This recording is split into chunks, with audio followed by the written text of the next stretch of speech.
Olá, às 3h25 da manhã estamos gravando mais esse vídeo para o nosso canal Guia dos Perplexos para um esclarecimento. O que é gnose e o que é gnosiologia? O nosso queridíssimo irmão Mariano Soltes, no intuito de enriquecer mais o nosso trabalho sobre o batismo de Jesus, nos apresentou um texto nos comentários. Esse texto vem de Nag Hammadi e eu não exploro muito os textos de Nag Hammadi, preferindo os de Qumran Kirbet Qumran. Por quê? Vejam bem, eu também sou gnóstico. É impossível não ser. O que está escondido para a maioria e que as religiões manipulam para nós pesquisadores se chama gnose.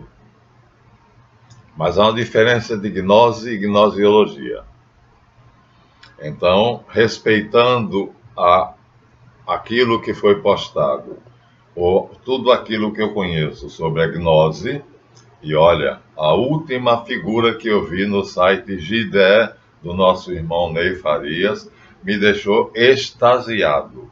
A cruz, o Sagrado Coração de Jesus, cravado por uma flecha no centro da cruz, uma pomba sobre esse cenário, uma pomba branca, de uma beleza extasiante.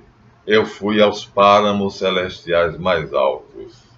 Mas isso é gnose. E eu sou adepto da gnosiologia. Ora, são duas raízes. Vamos então aqui abrir um parêntese no nosso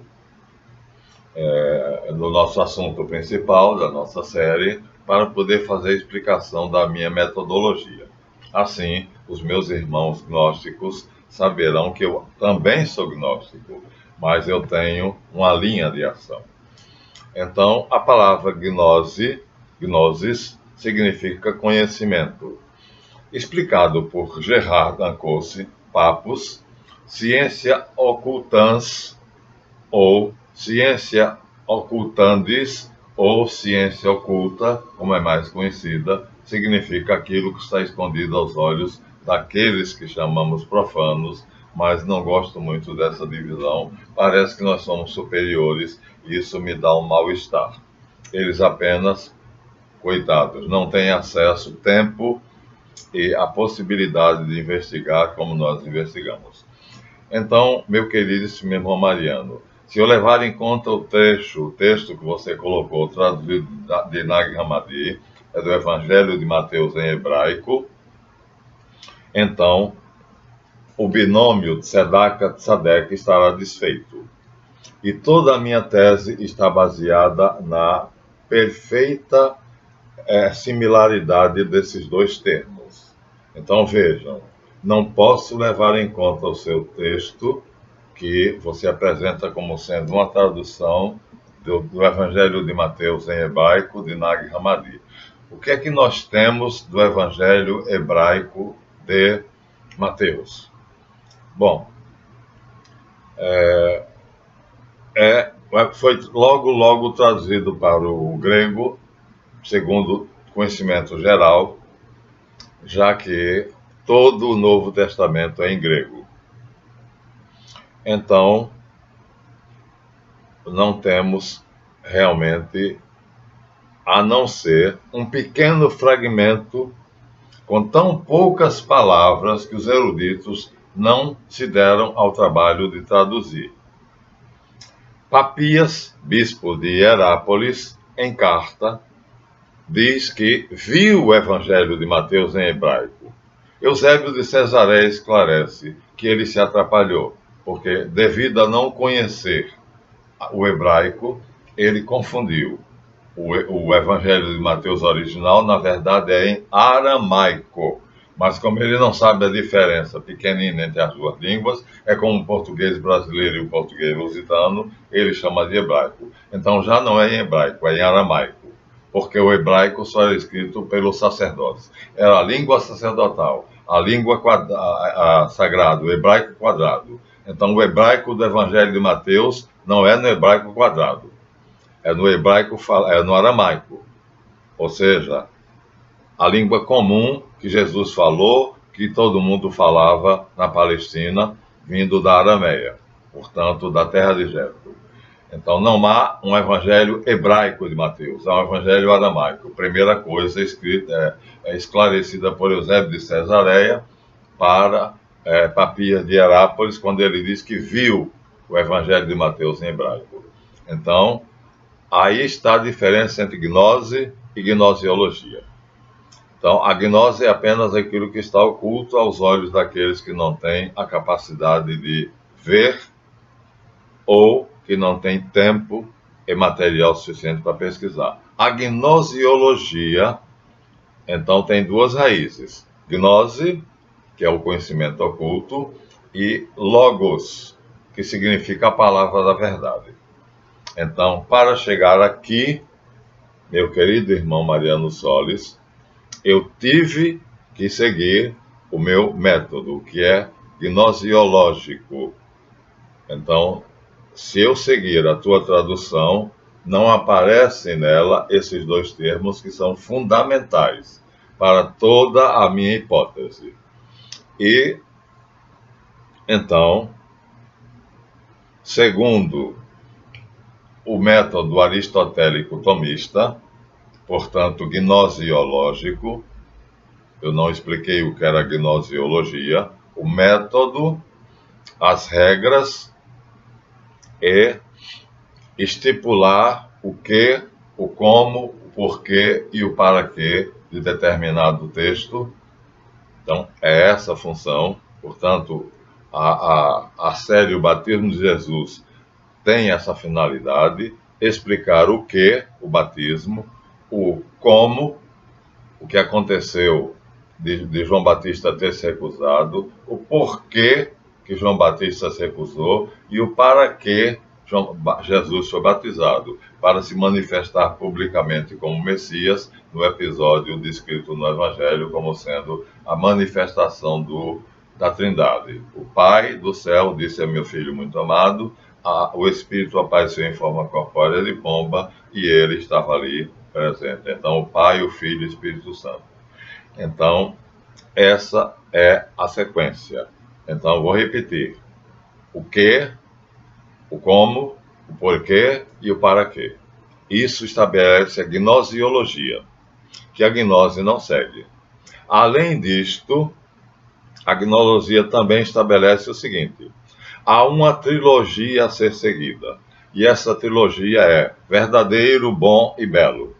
Então, embora o que foi postado no GIDE, o quadro do meu irmão, cujo nome vai me perdoar, que eu não me lembro agora, tenha sido de uma beleza tão grande, aquela cruz com o Sagrado Coração de Jesus, sangrando, furado por uma seta, o Espírito Santo em forma de pomba, e eu fiquei extasiado diante de toda a beleza e postei meu comentário. Henrique Jorge Silva, grão-mestre da nossa maçonaria, quando ela existia aqui no Brasil. Hoje eu sou filiado à França, porque o Henrique Jorge Castellani morreu, Coré morreu, Henrique Jorge morreu, eu não encontrando então nenhum sistema que não fosse obediencial, não quero me filiar ao sistema obediencial, porque todo sistema manipula os seus membros, né? Isso é uma das verdades que, infelizmente, vou ter que dar razão a Leandro Carnal. Todo sistema manipula os seus membros. Toda organização manipula os seus membros. Tem que ser autônomo. Era assim a maçonaria antiga. Então, me filiei à França, Federação de FLLS, Federação de Lojas Livres e Soberanas da França. Então, vejam, Gnosis, Logos, conhecimento oculto da verdade. Portanto, não basta que uma figura seja lindíssima, como aquela que o meu irmão postou, a última que eu vi no GIDE. Não basta que seja como o texto, eu falei do Henrique Silva e não disse o porquê, ele descobriu um evangelho gnóstico, a morte de São José, que me levou às lágrimas. É de uma beleza descritiva, Jesus na cama sentado ao lado de José, vendo o pai morrer, podendo impedir essa morte, mas era chegada a hora, e o diálogo entre os dois, só de lembrar, eu me emociono. Então, a beleza avulta na obra dos gnósticos. Mas a trilogia da gnosiologia, que é o meu método, é verdadeiro, bom e belo. Nessa sequência. É verdadeiro, ou seja, a pessoa que postou aquele texto realmente existe, ela tinha as credenciais para postar aquele vídeo, ela estava habilitada a fazer isto, é o que eu lhe pergunto, irmão Mariano Solis. Então, aquele texto que você, para enriquecer, eu sei que a sua intenção foi enriquecer o conteúdo da minha série, mas quem foi que traduziu o Evangelho de Mateus? Quando se sabe, segundo a Pia de Herápolis, que ele apenas viu o Evangelho de Mateus no hebraico e os fragmentos que nós temos hoje, ou seja, a evidência, a prova material, é apenas um fragmento tão pequeno que os eruditos não podem traduzir. Então, de onde ele tirou tanta coisa? É um parágrafo inteiro. Essa pessoa tem que aparecer. Então, além de dar o texto, você tem que dar o nome. Como eu faço aqui, quando digo que o professor Charles Marston encontrou, escavando nas couves lá de uma, já li para vocês, não vou reler, de um hortelão, o Palácio de Melquisedeque, a cidade de Salém. E ele tocou, viu e descreveu o tamanho, os muros e tudo. Então, verdade. Primeiro de que é tudo verdade. Se é verdadeiro, é útil, portanto é bom. A verdade supõe a bondade. Isso é bom se for útil. Ou seja, se me levar à reintegração com o Uno, que é a verdade absoluta, como diz Hermes Trismegisto na sua célebre página Tábulas Smaragdina, a Tábua de Esmeraldas, é verdadeiro, certo, sem mentira. Então nós temos obrigação, primeiro, para nós nos reintegrarmos ao todo, que é verdadeiro, certo e sem mentira. E, como nós somos formadores de opinião, teremos que levar para as pobres pessoas que, devido à sobrecarga de trabalho que o sistema iníquo lhes sobrecarrega, não tem tempo. E essa informação que nós damos à pessoa que não tem esse tempo forma um conceito que tem que ser verdadeiro, bom e belo. Belo é o último. Então me emocionou, meu irmão, o seu quadro postado no GIDE. É belíssimo. Me levou aos páramos celestiais mais elevados. Eu nunca vi algo tão belo. Mas belo é o último conceito da gnosiologia, que é aristotélico-tomista. Ou seja, verdadeiro, primeiro, bom e terceiro, belo. Ver apenas se é belo é inverter a ordem da sequência.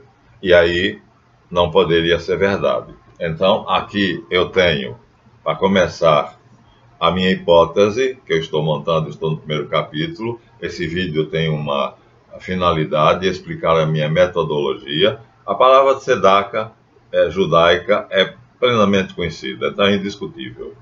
Todo mundo sabe que tzedaka em hebraico quer dizer justiça.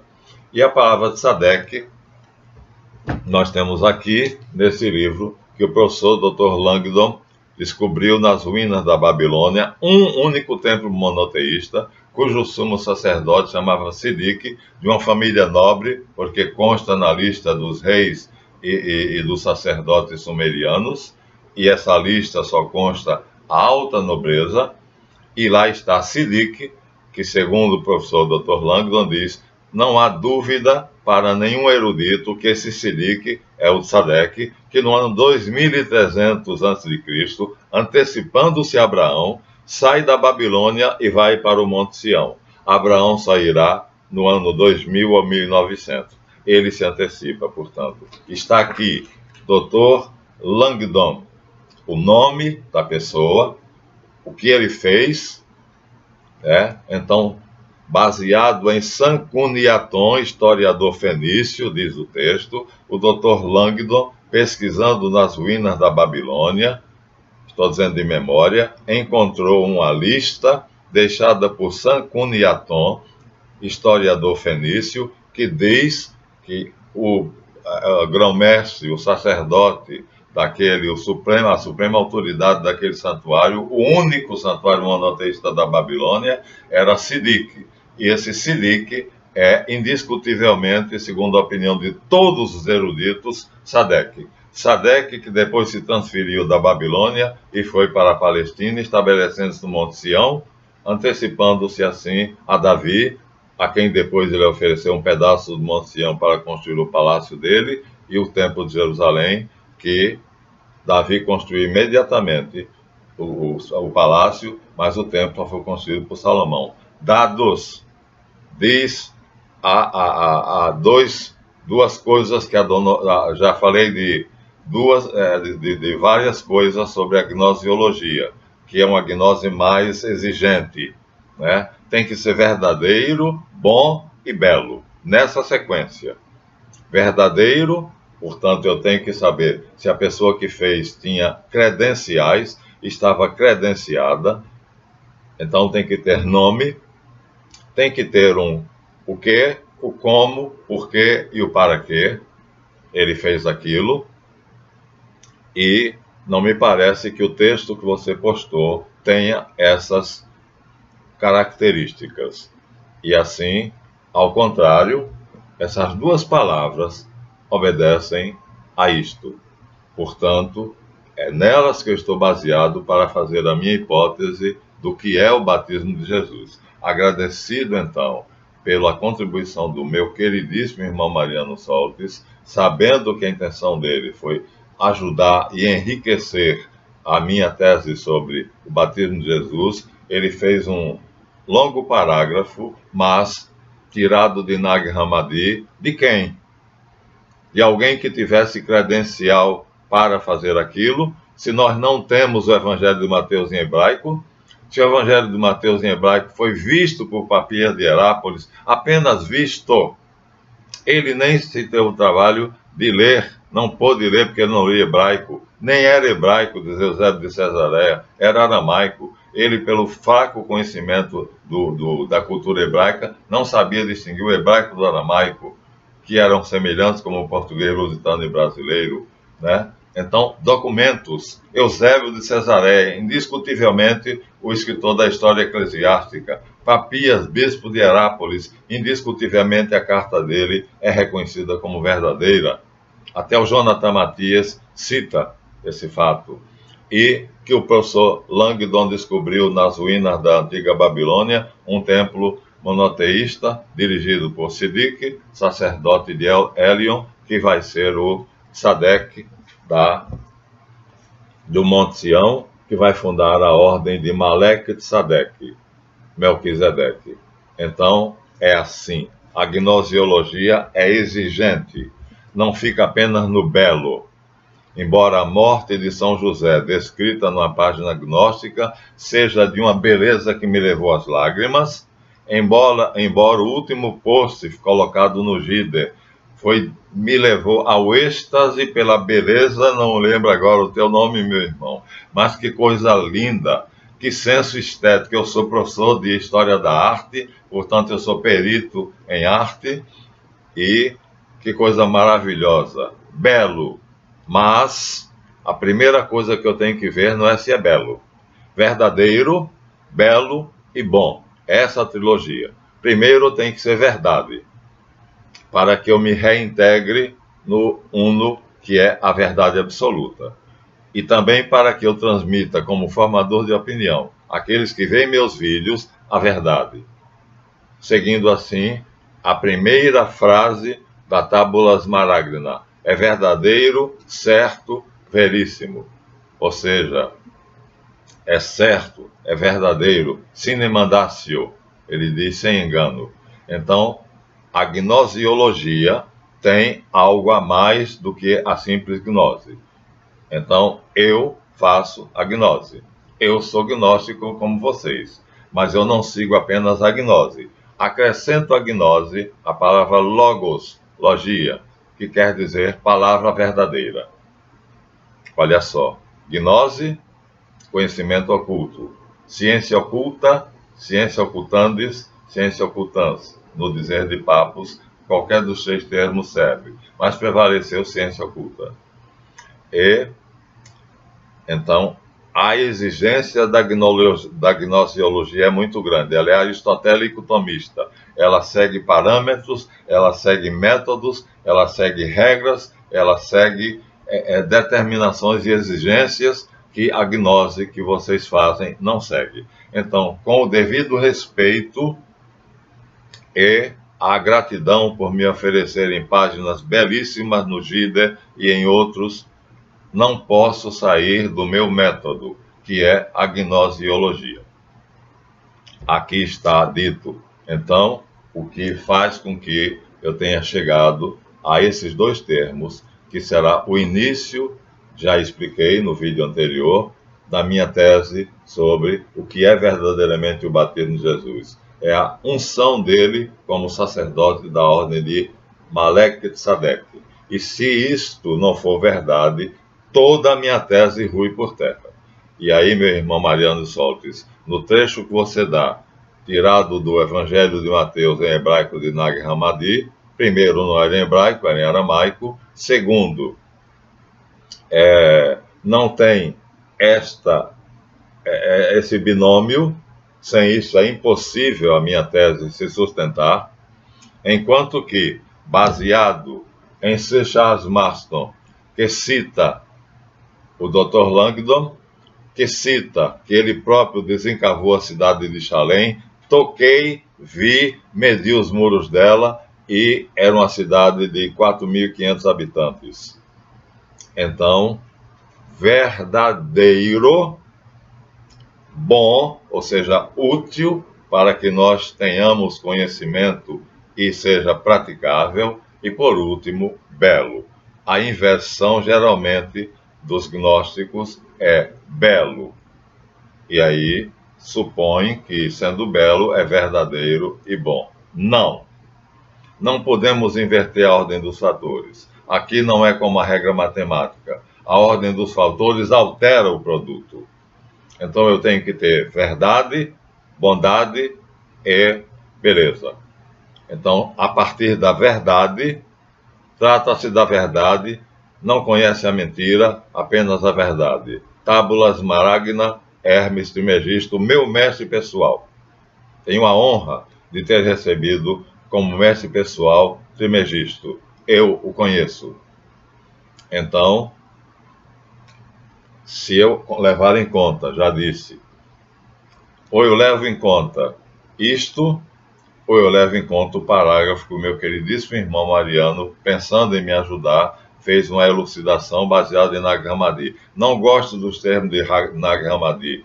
Por que Samuel Noah Kramer só explora os termos de Qumran, Kirbet Qumran? Porque eles são autênticos. Embora a lenda de Melquisedeque, que mandei há pouco tempo para você, meu querido irmão, tenha sido tirado de Kirbet Qumran, mas é a lenda de Melquisedeque que está escrito ali. A lenda, ou seja, é um tipo de profecia que mostra como um tal Adonias, tendo um filho chamado Melquisedeque, decide que a cidade dele não é tão bela quanto a que ele quer para o seu filho. É o resumo da página do trabalho, de 100 páginas, e aí faz uma outra cidade, que é Chalém. E aí surge lendariamente a cidade de Chalém, construída por Adonias, pai de Melquisedeque.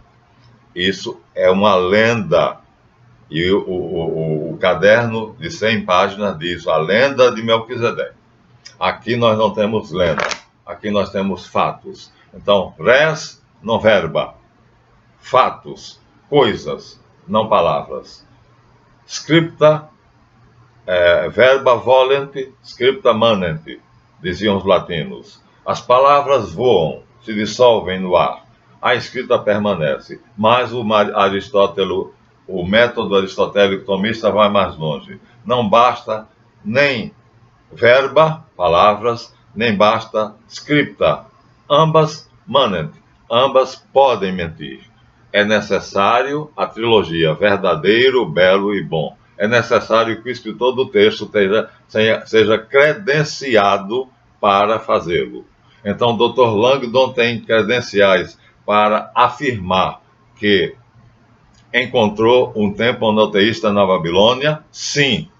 Ele tem credenciais para dizer que esse papiro era de Sancuniaton, historiador fenício? Sim. É verdade que todos os eruditos atuais reconhecem esse Sidique, sacerdote-chefe do santuário da Babilônia, como sendo do Sadek? Sim. É verdade que Sidique, agora em Sião, na Palestina, estabelecendo profeticamente que ali era o umbigo do mundo, o centro de todos os acontecimentos, ainda é hoje o Monte do Templo. Ele, tendo isso por profecia, se estabelece lá e vai oferecer a Davi posteriormente um pedaço de terra no Monte do Templo, no Monte Sião, para a construção do palácio do rei Davi e para o Templo de Salomão. É verdadeiro? Sim, é verdadeiro. Abraão chega lá com atraso de 300 ou 400 anos. Então, verdadeiro, bom e belo. Tem que ser verdade, a pessoa tem que ter as credenciais, tem que ser referendado. Eu tenho que ter a evidência, a prova material. Então, quando o professor Dr. Langdon, Charles Marston, escavouca a horta de um hortelão e encontra as ruínas de Chalém, ele diz: toquei, vi, medi, percebi a largura dos seus muros e percebi pela contagem de metro quadrado que não deveria ter mais de 4.500 habitantes. Charles Marston tem autoridade para dizer isto? Sim. É verdadeiro o que ele afirma? Sim. Ele está qualificado para fazer isto? Sim. A partir desses sim, agora eu vou ver se é bom. É bom porque é útil saber disto. Então eu, além de me elevar espiritualmente e intelectualmente, eu agora vou passar essa mensagem como formador de opinião para os meus visualizadores. Detesto a palavra seguidores. Não me chamem, não digam que eu tenho seguidores. Quem tem seguidores é Jesus. Eu não sou fundador de religião. Seguidores tem quem funda uma religião. Por favor, usem visualizadores. Tenho uma certa rejeição à palavra seguidor. Não tenho seguidores, né? Aqueles que estão caminhando comigo, caminham ao meu lado, como você, Mariano Soltes, como Ney Farias, como Henrique Jorge Silva, Castellani, Coreia Aníbal e outros. E, então, aqui está a primeira coisa. Sem isto, eu não teria as palavras Tzedaka e Tzadek. E aí a minha tese cairia toda por terra. Então, se eu considerar o seu parágrafo, meu irmão, infelizmente não posso considerar. Agradeço o seu esforço de me oferecer um subsídio para enriquecer a minha tese sobre o batismo de Jesus, que na verdade é a unção sacerdotal dele, para que ele pertença à ordem de Melquisedeque. Você sendo da tribo de Judá e não podia ser levita. João Batista era levita, filho de Zacarias, da tribo de Abias, da classe de Abias, mas era também da ordem de Melquisedeque. Então ele tinha 2 sacerdócios. Mas a Jesus, que era da tribo de Judá, o levita não interessava a ele, porque ele não pertencia à tribo de Levi. Só interessava o sacerdócio de Melquisedeque. E havia, portanto, segundo o padre Frederico Dattler, insuspeito na Palestina a ordem de Melquisedeque, quando ele diz aqui, a determinadas páginas, que o autor da carta aos Hebreus procurou e encontrou. E aqui nós temos um trabalho. Esse trabalho é acadêmico, portanto, é insuspeito. Qual é o objetivo do trabalho? Célio Silva, aluno da Faculdade de Filosofia e Ciência de Religião de São Bernardo do Campos, em 2006, escreve um trabalho sobre Melquisedeque, acadêmico, com todas as características da verdade. Então, a palavra central é verdade, verdadeiro. Não posso me deixar extasiar pela beleza. A beleza vem em terceiro plano. E aí, fazendo isto, eu vou seguir, então, aqueles que seguem a minha metodologia aristotélico-tomista, como o padre Frederico Dattler, como o Célio Silva, dizendo que existiu a ordem de Melquisedeque, a qual, com certeza, João Batista pertencia, porque em Lucas 1,80 está dito que João, assim que nasceu, foi para o deserto. Ora, ele não foi para o deserto à toa. E a gruta em que Maria teve Jesus não era uma gruta comum, não era um estábulo comum. Era uma gruta essênia, a qual os avós deles pertenciam, e eles, quando não encontraram abrigo na cidade, sabiam que havia aquelas grutas, que abandonadas pelos essênios, pela perseguição, foram ocupados pelos pastores, que foram os primeiros a visitá-lo. Tudo faz muito sentido. É um quebra-cabeças que eu apenas faço uma coletânea e ajusto as peças. Assim, embora a Bíblia tenha muita coisa torta, cabe a nós desentortar. E nós podemos fazer isso, como faz o padre Frederico Dattler, aqui magistralmente. O livro é maravilhosamente, ele comenta o texto, ele apresenta a carta aos Hebreus, e que não tem autor, não se conhece o autor, mas aí eu não tenho como negar, porque as comunidades cristãs aceitaram-na, e embora os evangelhos canônicos, né, tenham muitas tortuosidades, e embora a Bíblia tenha muitas tortuosidades, cabe a nós, investigadores da verdade, como os nossos queridíssimos autores do livro de Jota, Harold Bloom e David Rosenberg, peritos em língua hebraica, crítico literário e, portanto, capazes, idôneos, judeus, estabelecerem o que é que foi feito, como sendo o original do Gênesis, uma apostilazinha dessa grossura, e a Torá atual, que é dessa grossura. Eles têm credenciais para dizer isso. Submetemos a um computador, a um programa especial, e o que restou foi isso aqui. O resto foi acréscimo. Eles são credenciados para isso. Então, sigo, portanto, o que é apresentado por Eduardo Churret no livro Os Grandes Iniciados, como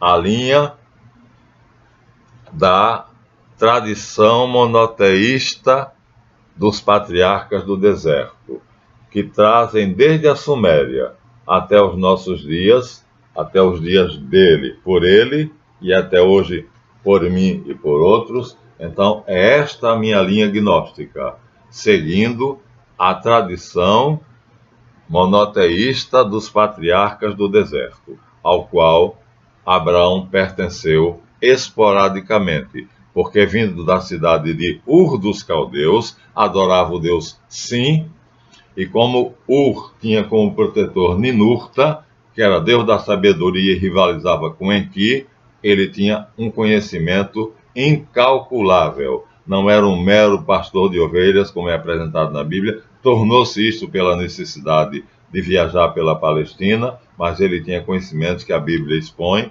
né? Um ritual que ele próprio ficou assustado, né? Uma macumba braba lá, da qual ele teve medo. Quando anoiteceu e tudo escureceu, ele disse: a coisa está preta. Então, há erros na Bíblia, há tortuosidades, existem lacunas que nós temos que preencher, existem acréscimos que nós devemos retirar, mas ela continua sendo o maior best-seller do mundo e continua sendo o livro mais explorado. quando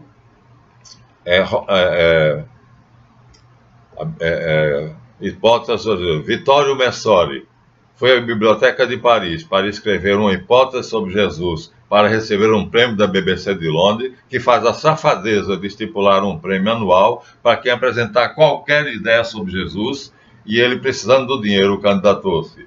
O primeiro lugar onde ele foi a Biblioteca de Paris, a maior do mundo depois do Vaticano, mas a do Vaticano é impenetrável. Então, principalmente depois que alguém entrou, rasgou a camisa de linho que ele tinha manga comprida e com o próprio sangue e o buril, ele escreveu um trecho de um evangelho que o Vaticano não queria que fosse divulgado. Aí a coisa ficou pior ainda. A censura ficou pior ainda. No Mosteiro São Bento, eu não podia entrar na biblioteca, num pedaço da biblioteca que estava escrito Inferno, e era ali que me interessava. Ali estavam os textos que me interessavam. Então, a Igreja Católica esconde a verdade. A Igreja Cristã esconde a verdade, ou por ignorância, ou por maldade. E nós temos o dever de restaurar essa verdade. Restaurar, porque ela está no grande livro. E como eu dizia, Vittorio Messori ficou assustado quando ele perguntou qual é o livro mais publicado, mais discutido, mais comentado no mundo. O sistema eletrônico que hoje funciona na Biblioteca de Paris disse a Bíblia. E ele perguntou, e o segundo? E o sistema respondeu, Jesus. Então, o primeiro livro mais comentado, mais vendido e mais discutido é a Bíblia, apesar de todos os erros. E o segundo é Jesus. Logo, temos que admitir isso. Isso é verdade, não conhece a mentira, é apenas a verdade. Sou gnóstico? Sou. Mas estou explicando aqui a diferença entre gnose, ciência oculta, e gnosiologia. Uma metodologia especial, que tem exigências.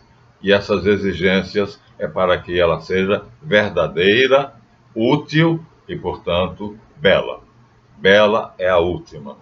Aqueles textos que me extasiam não podem me obliterar a necessidade de verificar antes se são verdadeiros. Só se forem verdadeiros me interessam. E é verdadeiro que a palavra tzedak em hebraico é justiça, e é verdadeiro que havia um tzadek que era Sidik na Babilônia. Então, a minha tese vai continuar. Essa foi a explicação necessária. Agradecendo ao meu irmão Mariano Solis, nosso debate que vai acontecer numa live ao vivo, vai sair fumaça. E aí eu concordo contigo, Mariano. Deveremos gravar, porque aí você é especial. Você tem um conhecimento fora do comum. Mas você não segue a gnosiologia. Você é apenas gnóstico. Desculpa, apenas. Porque para mim, gnose pura é beleza. E essa beleza extasia. Essa beleza comove. Mas a trilogia aristotélico-tomista é verdadeiro, bom e belo.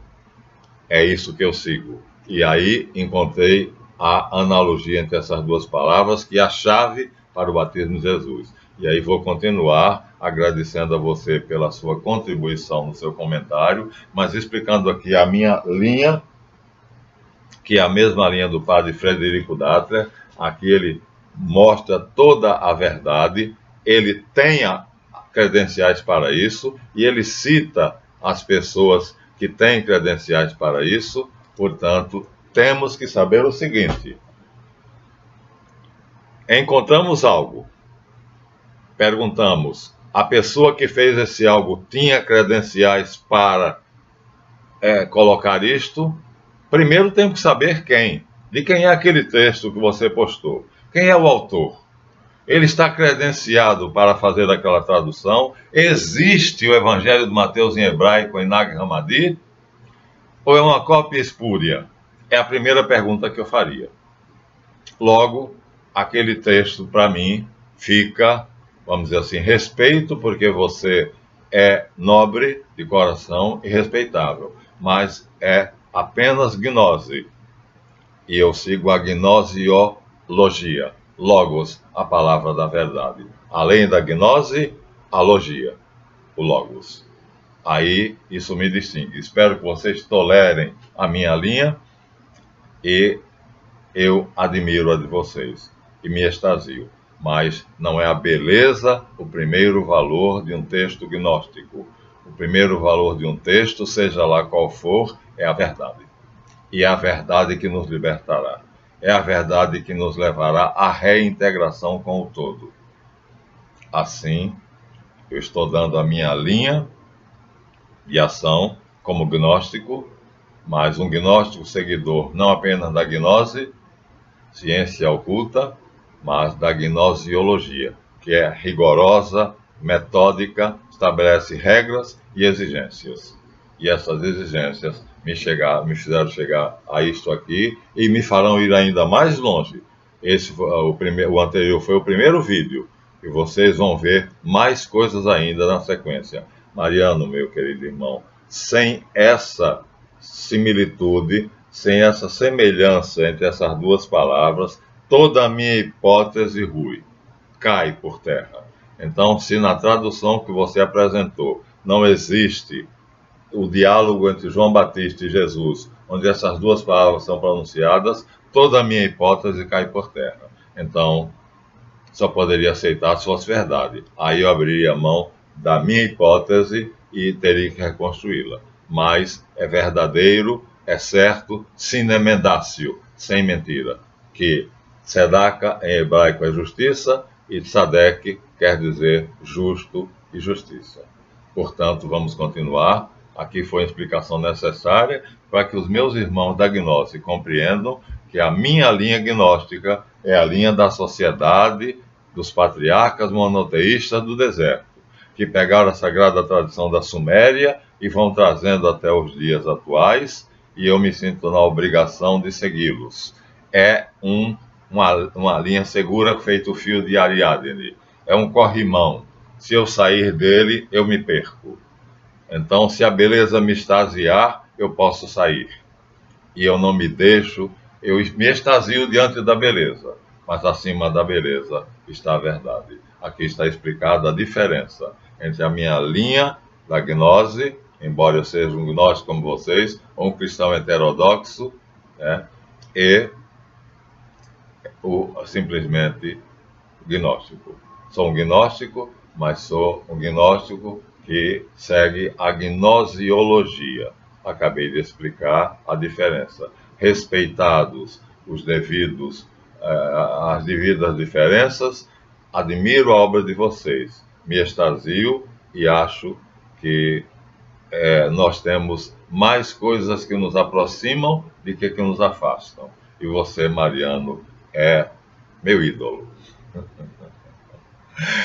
Mas tenho que contestar o seu texto. Não apresenta como aquele texto foi encontrado, já que o Evangelho de Mateus não existe em hebraico. Não há mais. Então, teria que dizer quem foi a pessoa que encontrou aquele Evangelho de Mateus e saber se essa pessoa tinha credenciais, portanto, estava capacitada, habilitada para apresentar aquela tradução. Esta teria sido a minha primeira pergunta. Você apresenta o texto, mas diz apenas que vem de Nag Hammadi.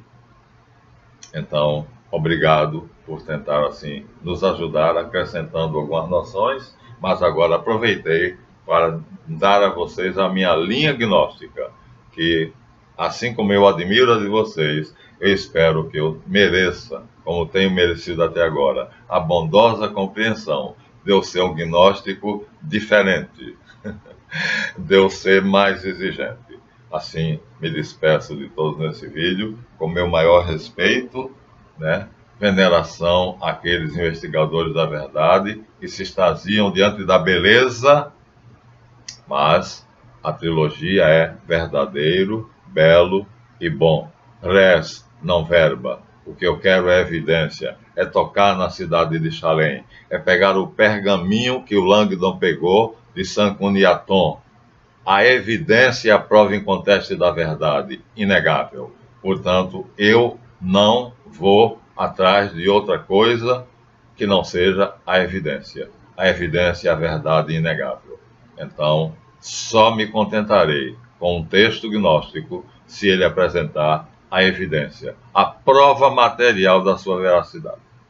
Essa é a minha linha gnóstica e nela permanecerei, com o respeito devido à maneira que vocês encaram a ciência occultans, ciência occultandis, ou simplesmente ciência oculta na terminologia de Papos, e seguindo a linha dos patriarcas monoteístas do deserto, segundo Edward Churret classifica a nossa forma de pensar, de investigar e de expor, que vem da Suméria até os nossos dias. Continuarei assim, meus irmãos. Espero a compreensão de vocês. Não sou apenas gnóstico, eu sigo a gnose, mas obedecendo a gnosiologia. E essa palavra logia, essa raiz faz muita diferença. Obrigado, compreendam e me tolerem. Eu pareço um estanho no ninho, porque geralmente eu apresento coisas que contradizem o que vocês colocam, outras horas elogio porque me extasio, né? E assim, nós, tendo mais coisas que nos aproximam do que nos afastam, vamos continuar juntos, unidos e misturados. E o nosso debate, Mariano, que eu não sei quando será, mas quando você marcar, numa live, deverá ser, eu acho que, interessante. E concordo contigo, deverá ser gravado. E aí eu acho que dois titãs se chocarão, como Lúcifer e Satanás se chocaram no deserto.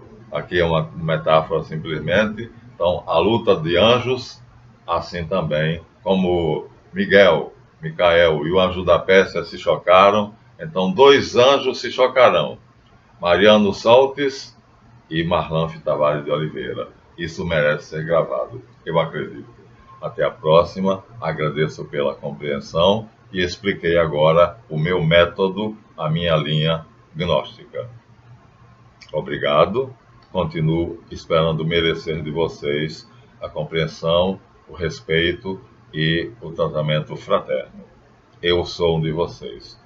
Vocês também fazem aquele trabalho que eu faço, mas eu faço um trabalho que exige maior rigor, um método mais rigoroso. Então, até o próximo.